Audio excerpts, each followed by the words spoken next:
So this is the path of the label.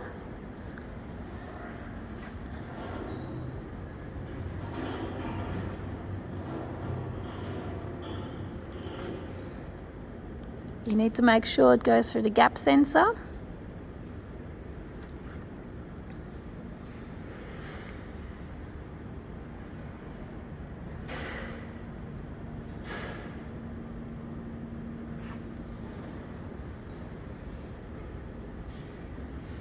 Okay, just to feed the label on again, we take the bar off. We take the old ribbon off. We will loosen these screws and we will move them away from the roller. So they're loose. And then we'll pull the label out.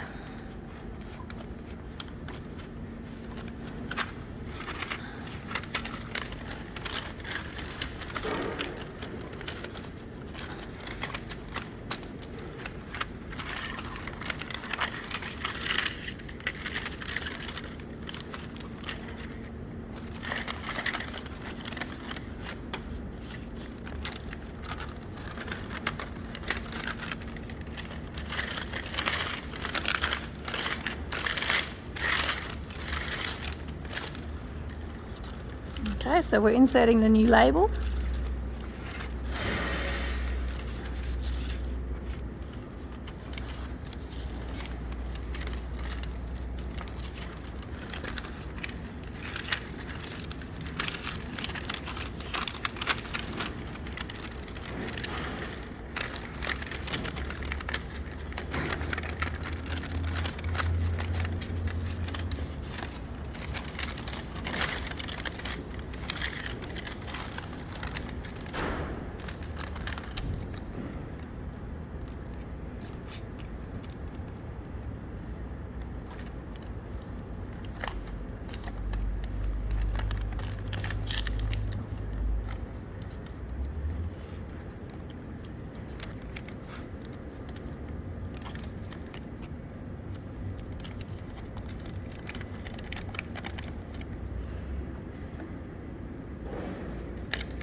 We wrap it around, we put the bar over the top.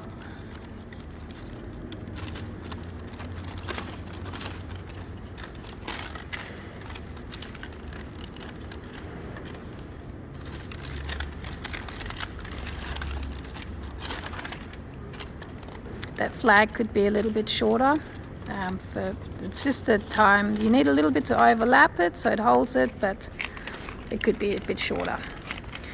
Okay, the next important thing is that these rollers, they can be moved to the left or they can be moved to the right. They need to be moved all the way to the right, and then the second nut needs to be tightened.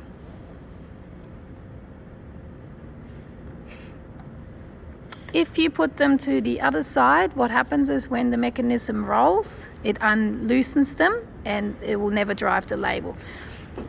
This other side is also important.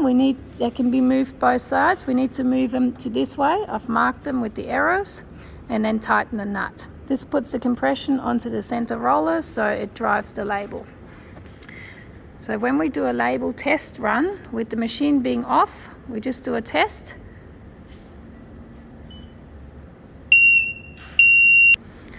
So we're going to do a label test.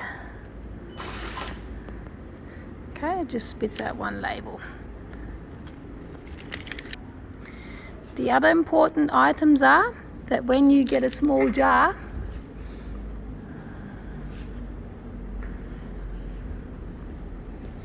and you turn the air off, you can put the jar in the middle. So we're going to disconnect the air. we're going to put the jar in the middle, and we're going to use that clamp that comes in.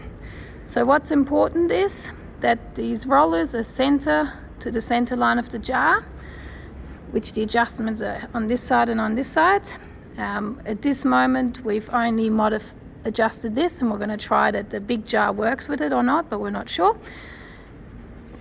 Then you bring this in and out so the jar doesn't get squashed. So the roller is fully extended.